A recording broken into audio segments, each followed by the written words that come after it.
மானஸ் பக்கங்கள். Hi friends, இது மாலிகாவின் கேளுங்க கதை கேளுங்க. மானஸ் எழுதிய வானவில் நெஞ்சங்கள், அத்தியாயம் 29.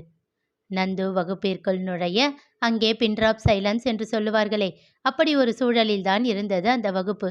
அன்று நந்துவிற்கு மதியம்தான் வர்ஷினியின் வகுப்பில் பீரியட். சாப்பிட்டு முடித்த அனைவரும் தூக்க கலக்கத்தில் இருக்க, இவனுடைய பீரியட் என்பதால் கொஞ்சம் உடலை சுறுசுறுப்பாக்கி கொண்டு அமர்ந்திருந்தனர். இல்லை என்றால் யார் அவனிடம் வாங்கி கட்டிக்கொள்வது? அந்த பயமே அவர்களின் பாதி தூக்கத்தை போக்கியிருந்தது. உள்ளே வந்தவன் அனைவரின் வணக்கத்தையும் பெற்றுக்கொண்டு தன் நாற்காலியில் அமர்ந்தான். டியூஸ்டே சொல்லிக் கொடுத்தது டெஸ்ட்னு சொல்லியிருந்தேன்ல, எல்லாரும் உங்கள் நோட்டை எடுங்க என்றான். நான் போர்டில் எழுதுகிற சம்ஸுக்கு ஆன்சர் எழுதுங்க என்று விட்டு சென்று எழுதத் தொடங்கினான். சார், குரல் கேட்டதும் புரிந்து கொண்டான் அது வர்ஷினியின் குரல் என்று. சொல்லு என்றான் திரும்பாமலேயே. நான் டியூஸ்டே அன்னைக்கு வரல சார். அதுக்கு நான் என்ன பண்ண முடியும்? எனக்கு இது தெரியாது சார். ஏன், நேற்று காலேஜுக்கு வந்தல்ல, என் பீரியடு தான் இல்லை, ஆனால் என்ன நடந்ததுன்னு கேட்டு தெரிஞ்சுக்கிட்டு இருந்திருக்கணும் இல்லை, ஏன் பண்ணலை? கேட்டேன் சார், நோட்ஸ் கூட எழுதிட்டேன், ஆனால் புரியலையே. ஸோ மேடமுக்காக நான் தனியாக சொல்லி கொடுக்கணுமா? அவன் போர்டை விட்டு திரும்பாமலேயே தான் பேசிக்கொண்டு இருந்தான். ப்ளீஸ் சார் என்றாள். அப்போதுதான் திரும்பினான். அடேங்கப்பா, உன் வாயிலிருந்து ப்ளீஸ் எல்லாம் வருமா? ஆனாலும் பாரேன், எனக்கு உன் மேலே இரக்கமே வரல. அதனால் நான் சொல்லி கொடுக்க மாட்டேன். உன்னோட ஃப்ரெண்ட்ஸ் கிட்ட கேட்டு தெரிஞ்சுக்கோ.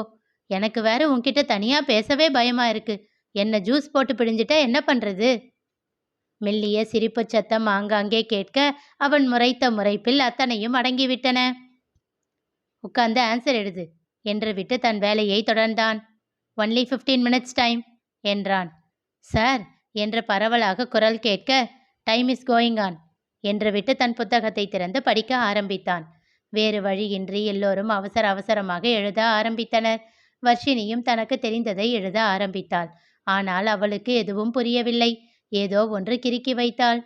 15 நிமிடங்கள் முடிந்ததும் ஒவ்வொருவராக அழைத்து திருத்தம் செய்தான். பாதி பேருக்கு மேல் தவறாக செய்திருக்க எல்லோருக்கும் இம்போசிஷன் கொடுத்தான். சார், இது என்ன ஸ்கூலா, இம்போசிஷன் எல்லாம் கொடுக்குறீங்க? குரல் வந்த திசையில் பார்த்தான். வேறு யார்? வர்ஷினிதான். நீ வா முதல்ல. ஆடு தானாக போய் தலையை கொடுத்தது என்பது இதுதானோ? அவள் நோட்டை நீட்ட அதில் பெரிய சுழி சுழித்தவன், இப்போ இந்த சம்முக்கு ஆன்சர் எழுதி போடுவேன், அதை காப்பி பண்ணிட்டு 50 டைம்ஸ் எழுதிட்டு வா என்றான். சார், இது அநியாயம் என்றாள். நான் தான் ஏற்கனவே சொல்லியிருக்கேன்ல, எனக்கு நான் பண்ணுறது மட்டும்தான் நியாயம். ஆமாம், அன்னைக்கு ஏன் காலேஜுக்கு வரல? கால்வலி சார். 1/4 மணி நேரம் வெளியே நின்னதுக்கு அவ்வளவு கால்வலியா? நல்லா வளர்த்துருக்காங்க உன்னை உங்கள் வீட்டில். ஆமாம், நீ இந்த ஊர் தானே? யார் வீடு என்று கேட்டான்.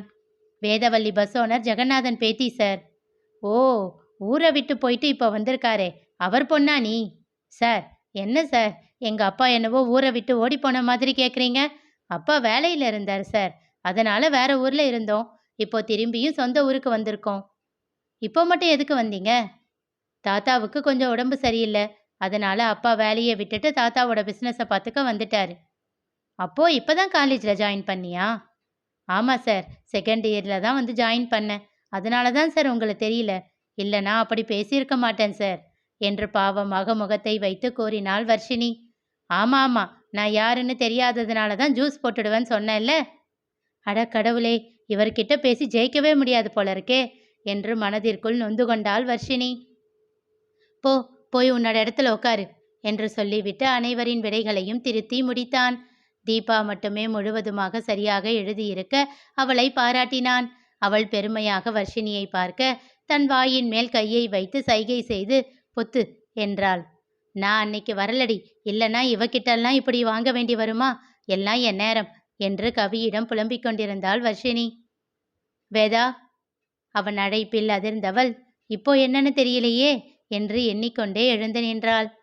மண்டே அன்னைக்கு எடுத்த போர்ஷனை செமினார் எடுக்கணும்னு சொன்னல, வா வந்து எடு. அடப்பாவி, மறந்து போயிருப்பான்னு பார்த்தா ஞாபகம் வச்சிருக்கானே கடன்காரன். மனதிற்குள் அவனை அர்ச்சித்தவாறே வந்து செமினார் எடுத்து முடித்தாள். அவள் சொன்னதில் 1000 தவறுகளை கண்டுபிடித்தான். நொந்து போனாள் வர்ஷினி. மனதிற்குள் கெட்ட வார்த்தைகளை போட்டு அவனை திட்டி தீர்த்தாள். மாலை வீட்டிற்கு வந்தவள் நடு ஹாலில் நின்று தாத்தா என்று கத்தினாள். வேகமாக சமையல் அறையில் இருந்து ஓடி வந்த அவள் அம்மா ஜெயந்தி, ஏண்டி, எதுக்குடி இப்படி கத்துற என்று அதட்டினார். ஜெகநாதன் தன் அறைக்குள் இருந்து வெளியில் வந்தார்.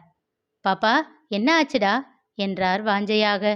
வேகமாக ஓடிச் சென்று அவரை அணைத்து கொண்டவள், தாத்தா, என்ன வேற காலேஜ்ல சேர்த்து விடுங்க என்றாள். என்ன ஆச்சு? அந்த ஆள் என்ன டார்ச்சர் பண்றான் தாத்தா. எந்த ஆளு? அங்கே சோஃபாவில் அமர்ந்து ஹோம்ஒர்க் எழுதி கொண்டிருந்த அவன் தம்பி வரிஷ். யாருக்கா, அந்த ஸ்கூட்டி பார்ட்டியா என்று கேட்டான். என்னடா, யாரு அது என்றார் ஜெயந்தி அவனிடம் புரியாமல். சரி வா, இங்க முதல்ல வந்து உட்காரு என்றார் ஜெகநாதன். அதற்குள் வெளியில் இருந்து வந்த அவள் பாட்டி வேதவல்லி, என்ன ஆச்சு என் பாப்பாவுக்கு என்றபடி அவள் அருகில் மறுபுறம் அமர்ந்தார். ஜெயந்தி கொஞ்சம் கடுப்புடனேயே உள்ளே சென்று விட்டார். இவங்க செல்லம் கொடுத்து இவளை கெடுக்கிறது தான். இவ இந்த ஆட்டம் போட்டுக்கிட்டு இருக்கா. ஏற்கனவே அவர் கொடுக்கிற செல்லத்திலேயே சொல்ற பேச்ச கேட்க மாட்டா. இங்க வந்ததுக்கு அப்புறம் இவங்க வேற என்று உதட்டுக்குள் முணுமுணுத்து கொண்டிருந்தார். என்னம்மா, ஏதாச்சும் சொன்னீங்களா என்றாள் சமையல் வேலை செய்து கொண்டிருந்த மஞ்சு. ஒன்னும் இல்லடி, நீ உன்னோட வேலையை பாரு என்று கொஞ்சம் கோபமாகவே கூறிவிட்டு தன் வேலையை தொடர்ந்தார் ஜெயந்தி. அன்னைக்கு என்ன கிளாஸ் விட்டு வெளியில நிக்க வச்சான், இன்னைக்கு இம்போசிஷன் கொடுத்து உயிரை வாங்குறான் பட்டென அவள் கையில் தட்டிய ஜெகநாதன், தப்பு பாப்பா, நமக்கு பாடம் சொல்லி கொடுக்கறவங்கள இப்படி மரியாதை இல்லாம சொல்லக்கூடாது என்றார். ஆமா, அவனுக்கு மரியாதை ஒண்ணுதான் கேடு பாப்பா என்றார் அதட்டலாக. அவர் குரலில் தெரிந்த கடுமை கண்டு அமைதியானாள் வர்ஷினி. ஆம், ஜெகநாதன் அப்படித்தான். அந்த ஊரின் மிகப்பெரிய செல்வந்தர். முதலில் அவ்வூரில் பிரைவேட் பஸ் ஓட்டியவர் அவரே. அந்த காலத்திலேயே பங்களா வீடு கட்டியவர். கிட்டத்தட்ட 20 பேருந்துகளுக்கு மேல் ஓடுகின்றன. கள்ளக்குறிச்சி, ஆத்தூர், பெரம்பலூர், புதுச்சேரி, கடலூர், விழுப்புரம் இந்த தடங்களில் இவருடைய வேதவல்லி பஸ் மிகவும் பரிச்சயம். பல வருடங்களாக தன் தொழிலில் சாய்ந்து விடாமல் நிமிர்ந்து நிற்பவர். அதற்கு காரணம் அவருடைய நேர்மையும் கூட. அதனால் யாராலும் அவரை எளிதில் சரித்துவிட முடியவில்லை. தனக்கு பிறகு தன் தொழிலை தன் ஒரே மகன் லிங்கேஸ்வரன் பார்த்து கொள்வான் என்று நம்பினார். ஆனால் அவரோ படிப்பை முடித்துவிட்டு வேலைக்குத்தான் செல்வேன் என்று அடம் பிடித்து வேலைக்கு சென்று விட்டார். இப்பொழுது இவரின் உடல்நிலை கொஞ்சம் சரியில்லாமல் ஆனதால் வேறு வழியின்றி வேலையை விடுத்து வந்துவிட்டார் லிங்கேஸ்வரன்.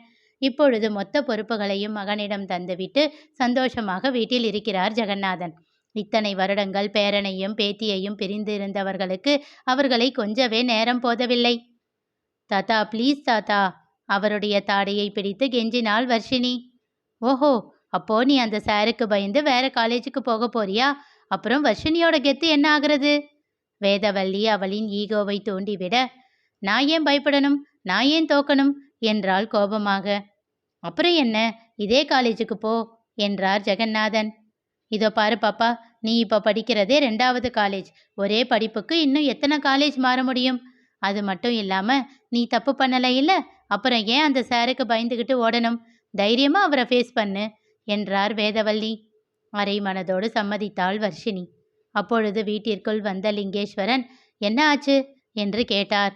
ஓடிப்போய் அவரை கட்டி கொண்டவள் எல்லாவற்றையும் சொன்னாள். அந்த சார் என்ன வேணும்னே டார்ச்சர் பண்றான் டாடி என்றாள். யார் அவன்? பேரை சொல்லு, நான் பார்க்குறேன். அந்த காலேஜோட பிரின்சிபல் என் கூட படித்தவன். அதனால தானே உன்னை அந்த காலேஜில் சேர்த்து விட்டேன். இப்போ யார் அந்த ப்ரொஃபஸர் உன்னை இப்படி பண்ணுறது? அவனை உண்டு இல்லைன்னு பண்ணுறேனா இல்லையான்னு பாரு. அவன் பேரை மட்டும் சொல்லு என்றவர் தன் செல்போனை எடுத்து அவர்களின் பிரின்சிபாலை தொடர்பு கொள்ள என்னை தேடினார். அதற்குள் பதறிய ஜெகநாதன், டேய் என்னடா பண்ற? பேசாம இருடா, இதையெல்லாம் பெரிய பிரச்சனையாக்காத. அவ தான் சின்ன பொண்ணு, புரியாம சொல்றானா? நீயும் அவளுக்கு இப்படி சப்போர்ட் பண்ணிட்டு பண்றது நல்லா இல்லடா. இதையெல்லாம் கேட்டுக்கொண்டிருந்த ஜெயந்தி பெருமூச்சு விட்டார். நல்ல வேலை, இவரை மாதிரி இல்லாம இவங்களாச்சும் தப்பு சரியா சொல்லி கொடுக்குறாங்களே, அது வரைக்கும் சந்தோஷம்தான் என்று தனக்குள் சொல்லிக்கொண்டார். அப்பா, என்ன பேசுறீங்க? இது என்ன ஸ்கூலா இப்படியெல்லாம் பனிஷ்மெண்ட் கொடுக்க? இது காலேஜ். தெரியும்டா, அந்த காலேஜ் ரொம்ப ஸ்ட்ரிக்ட்டு. நல்ல காலேஜ்னு பேர் வாங்கினது. அதனால அங்கே இருக்கிற ப்ரொஃபஸர்ஸ் கொஞ்சம் அப்படி தான் இருப்பாங்க. நம்ம பாப்பா நல்லா படிக்கிற பொண்ணுன்னு அந்த ப்ரொஃபஸருக்கு தெரியல போல. தெரிஞ்சா அதுக்கப்புறம் அமைதி ஆயிடுவார். பேசாம இருடா, பார்த்துக்கலாம். இன்னொரு தடவை இப்படி பண்ணா என்ன பண்ணுறதுன்னு யோசிக்கலாம். ஆமா லிங்கேசா, இப்போ எதையும் பண்ணாத என்றார் வேதவல்லியும். வர்ஷினிமா, இன்னொரு தடவை அவன் ஏதாச்சும் பண்ணா என்கிட்ட வந்து சொல்லு என்றவர். ஆமா, அவன் இம்போசிஷன் தண்டனை இப்படிதானே கொடுக்கிறான், வேற ஏதாச்சும் தப்பா என்றார் பெண் பிள்ளையை பெற்ற தந்தைக்கே உரிய பயத்தோடு. சேச்சே, ஹீஸ் அ ஜெம்பா என்றாள் அவசரமாக. அதை கேட்டு சிரித்து கொண்டார் ஜெகநாதன். ஸோ பாப்பாவுக்கு அவர் மேலே நல்ல அபிப்பிராயம் இருக்கு. ஆனால் அவர் தண்டனை கொடுக்கறது மட்டும்தான் பிடிக்கல, அப்படிதானே என்றார் சிரித்து கொண்டே. தாத்தா என்று சினிங்கியவள், சரி சரி, நான் போகிறேன், இல்லைனா நாளைக்கு அந்த ஆள் அதுக்கு வேற கத்துவான் என்றாள். பாப்பா, மரியாதையாக பேசணும் என்று அதட்டினார் வேதவள்ளி. மாட்டேன் மாட்டேன் என்று சொல்லிவிட்டு மாடி ஏறினாள். பாப்பா, உனக்கு பாடம் புரியலன்னா சொல்லு, எனக்கு தெரிஞ்ச பையன் ஒருத்தன் இருக்கான், அவன்கிட்ட சொன்னா உனக்கு சொல்லி தருவான், சரியா என்றார் ஜெகநாதன். சரி தாத்தா, தேவைப்பட்டா சொல்றேன் என்று விட்டு தன் அறைக்கு சென்று விட்டாள் வர்ஷினி. ஜெகநாதன் குறிப்பிட்ட அந்த ப்ரொஃபஸர் யார் தெரிந்து கொள்ள தொடர்ந்து கேளுங்க, கதை கேளுங்க. மீண்டும் சந்திப்போம்.